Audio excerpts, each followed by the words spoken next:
Hello and welcome back again to Muja Prepper channel.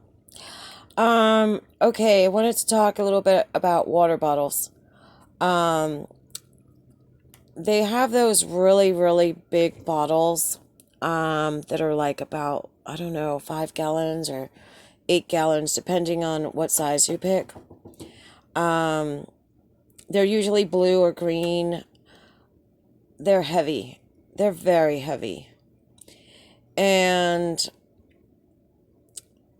they're all right for toting water, but you've got to be in really good physical strength to lift them. When you first get them, you probably won't be able to do it.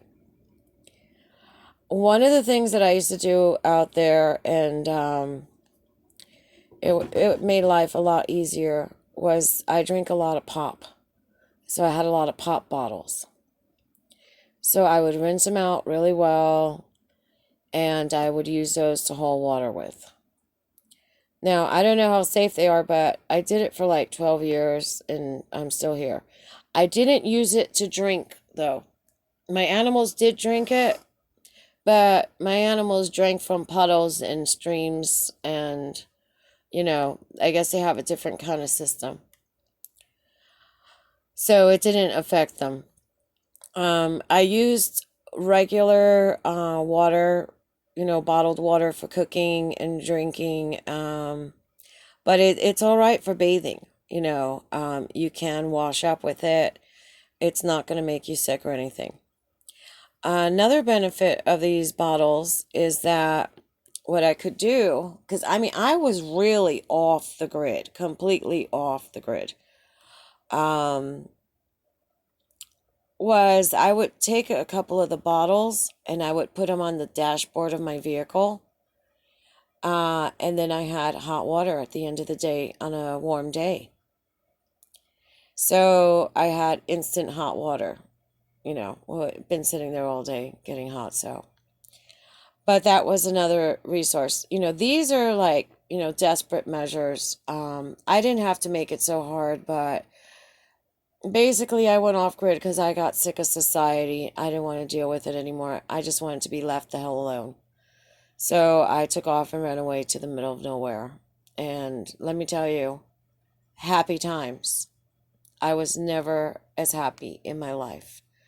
I had some control. If I wanted to go be with people, I could go out.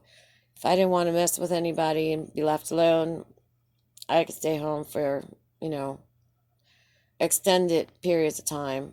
And no, I didn't miss anybody. Um, so those pop bottles are good to do that. What I would do is, where I live, there were artesian wells, or sometimes my neighbors, they were nice and I could go get water at their place. Um, and I would, I would take my car, my God, and I would fill the back seat with water bottles, or rather with empty pop bottles. I would go fill them up.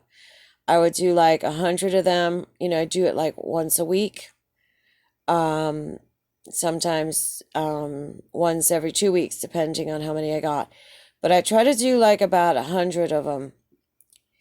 And let me tell you, it'll give you some really pretty arms, okay? Because it's not a heavy weight where you're going to risk a hernia. And it'll get you in shape real quick.